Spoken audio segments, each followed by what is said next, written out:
Hey everyone, and welcome back. We're diving deep into alternative medicine today. Oh, interesting. Yeah.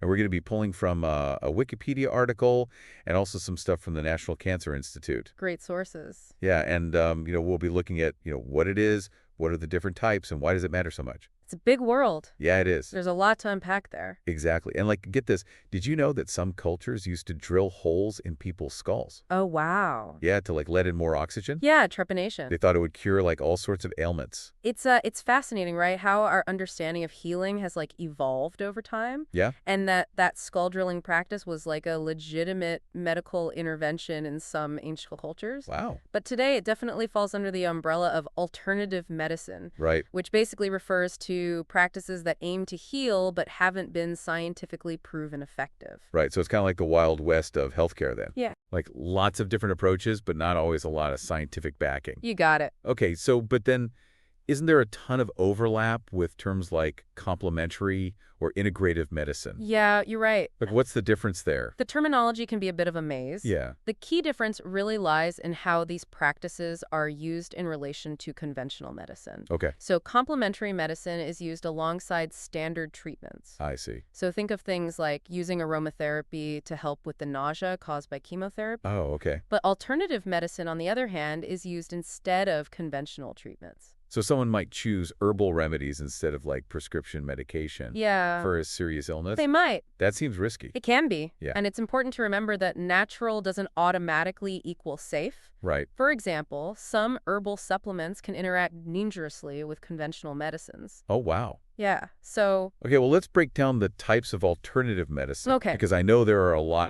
absolutely. The National Center for Complementary and Integrative Health, Mm-hmm. or NCCH, they actually group them into 5 main categories. Okay. So first, there are mind-body practices, Okay. like meditation and yoga, Yeah. which focus on the connection between our mental and physical states. Right. Then you have biologically based practices, Okay. which involve using natural substances Yeah. like herbs and special diets. Right. Think of things like using turmeric for inflammation Okay. or going on a gluten-free diet for digestive issues. Yeah, and then there are manipulative and body-based practices Yes. like getting a massage or going to a chiropractor. Exactly. Those are pretty popular. They are very popular. Even among people who rely on conventional medicine too. Exactly. A lot of people find those approaches helpful for pain management and improving physical function. Right. And then there's energy healing, Okay. which is based on the idea that practitioners can manipulate the body's energy fields to promote healing. Mm-hmm. So Reiki and therapeutic touch are examples of that. Those always seemed a little out there to me. Yeah. Like, how can someone manipulate something they can't even see or measure? That's a common question, and the scientific community remains skeptical about the mechanisms behind energy heal. Right. And finally, we have entire medical systems, Okay. which are complete frameworks for understanding health and illness. Hmm. So traditional Chinese medicine, with its focus on acupuncture and herbal remedies, is a great example. Yeah. Another one is Ayurveda, a holistic system from India that emphasizes balance and harmony within the body. Wow. So some of these alternative systems have been around for centuries. They have. It makes you wonder why they still hold such appeal, especially in a world where scientific medicine is so advanced. That's a really important point. Yeah. Think about it. Over a third of the world's population lacks access to essential medicines. Wow. So in many developing nations, traditional healing practices are often the primary and sometimes only source of healthcare. That puts things into perspective. Yeah, It's not just a matter of preference then. For some people, it's a necessity. right. But why do you think alternative medicine remains popular even in countries where people have easy access to conventional treatments? Well, conventional medicine doesn't always address the full spectrum of human experience. Okay. It often focuses on treating symptoms rather than looking at the whole person, mind, body, and spirit. Mm-hmm. So many people turn to alternative medicine because they want a more holistic approach. I see. They want to feel in control of their health and seek treatments that align with their personal beliefs. Right. They might also be trying to cope with the side effects of conventional treatments, which can sometimes be pretty harsh. So it's about seeking a different kind of healing, one that resonates with their values and addresses their individual needs. Exactly. But if alternative medicine is often based on tradition and personal beliefs, how do we know if it actually works? That's the million-dollar question, isn't it? Yes.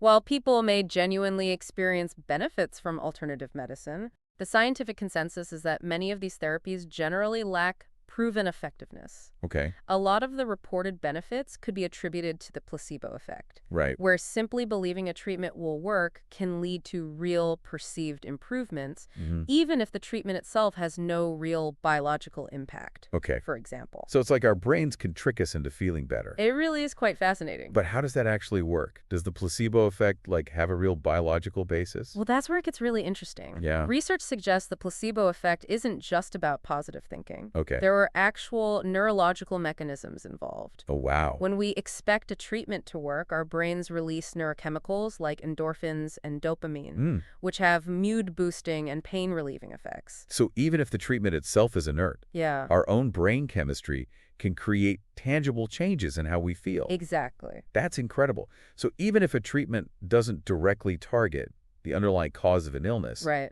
our belief in its effectiveness can trigger our body's own healing mechanisms. Exactly. It highlights the powerful connection between our minds and bodies. Wow. But while the placebo effect is a real phenomenon, it's important to remember it doesn't mean the treatment itself is actually working. Okay. And this is where things get a bit tricky, especially when dealing with serious health conditions. You mean like relying on alternative therapies instead of proven medical treatments for something like cancer? Precisely. Oh, wow. The National Cancer Institute has actually issued warnings about alternative therapies marketed as cancer cures. Hmm? There's simply no scientific evidence to support these claims. Right. And choosing these treatments over conventional cancer therapies can have devastating consequences. That's a scary thought. It is. It's like people are being misled by false hope. And it underscores the importance of having open and honest conversations with your doctor about any alternative therapies you're considering, Okay. especially if you're also undergoing conventional medical treatment. Right. There can be dangerous interactions between certain herbs and medications, for example. That makes sense. Yeah, Your doctor can help you weigh the potential benefits and risks. absolutely. Make sure you're not putting yourself in harm's way. Yeah. But where do you think alternative medicine fits into,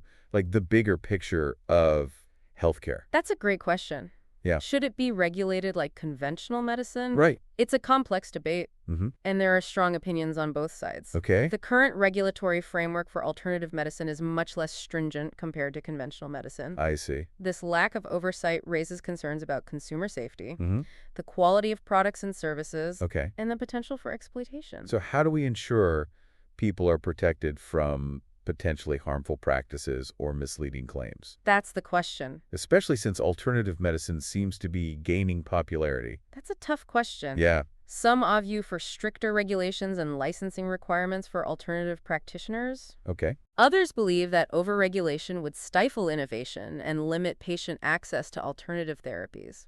Yeah, I can see that side too. There's a real tension between ensuring safety and respecting individual autonomy. Yeah. It seems like there's no easy answer, Not really. but we definitely need more transparency and accountability in the industry, Absolutely. and consumers need to be empowered to make informed decisions. I agree completely. Knowledge is key. Hmm. That's why resources like Wikipedia and the National Cancer Institute website are so valuable. Right. They provide evidence-based information on various alternative therapies, Yeah. including their potential benefits and risks, as well as any scientific research that's been conducted. Right. And it's important to be critical of the information we encounter, especially online. Absolutely. Just because something is labeled natural or ancient wisdom doesn't mean it's safe or effective. Exactly. We need to be discerning consumers of information, just like we are with any other product or service. Right. We should always ask questions. Hmm.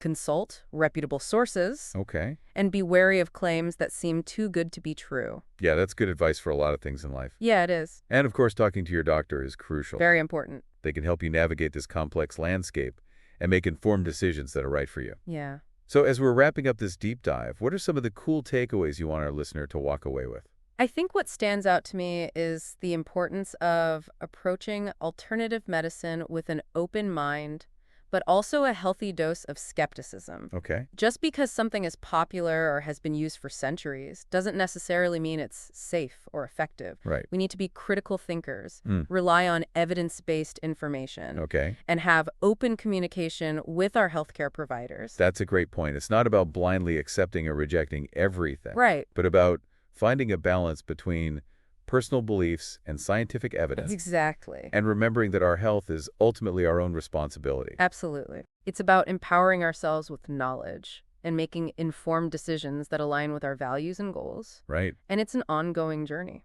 Well said. Before we sign off, what's one final thought you'd like to leave our listener with? Okay. Something that might spark their own curiosity and encourage them to explore this topic further. Yeah, I love that idea of an ongoing journey. Yeah. It reminds me that, like, learning about our health shouldn't stop just because we finish this deep dive. Exactly. And with that in mind, I'd leave your listeners with this thought. Okay. We've talked about different types of alternative medicine, Right. from acupuncture to herbal supplements. Yeah. But beyond those specific practices, I think the real question is, Yeah. what does the rising popularity of alternative medicine tell us about our current healthcare systems? Hmm. Are they failing to meet certain needs that people are seeking elsewhere? That's such an interesting question. It goes beyond individual choices Right. and gets at the heart of how we, like as a society, Yeah. approach health and well-being. Right. Yeah. If people are increasingly turning to alternative approaches, Mm-hmm. it's worth examining why are they seeking more personalized care, Okay. more holistic treatments, Yep. an end of agency and control over their health? Maybe it's a combination of all of those things. Probably. And perhaps by exploring these deeper questions, Yeah, we can start to bridge the gap between conventional and alternative medicine. that would be great. Not by dismissing one or the other, Right. but by finding ways to integrate the best aspects of both. I couldn't agree more. It's about having an open dialogue, Yeah. respecting different perspective, Uh-huh. and ultimately striving for a healthcare system that truly serves the needs of all individuals. Well said. And that wraps up our deep dive into the fascinating world of alternative medicine. It really is fascinating. We covered a lot of ground today, from ancient skull-drumming practices to the complex placebo effect, We did. from the potential risks of herbal supplements to the ethical considerations surrounding regulation. Uh-huh. I hope this deep dive has empowered you to think critically about alternative medicine, Yes. make informed decisions about your own health, Important. and perhaps even sparked some curiosity to explore this topic further. Yeah, it's a journey. It is a journey. It's been a pleasure diving into this with you. Thanks for joining us. Until next time, keep those minds curious and those bodies healthy.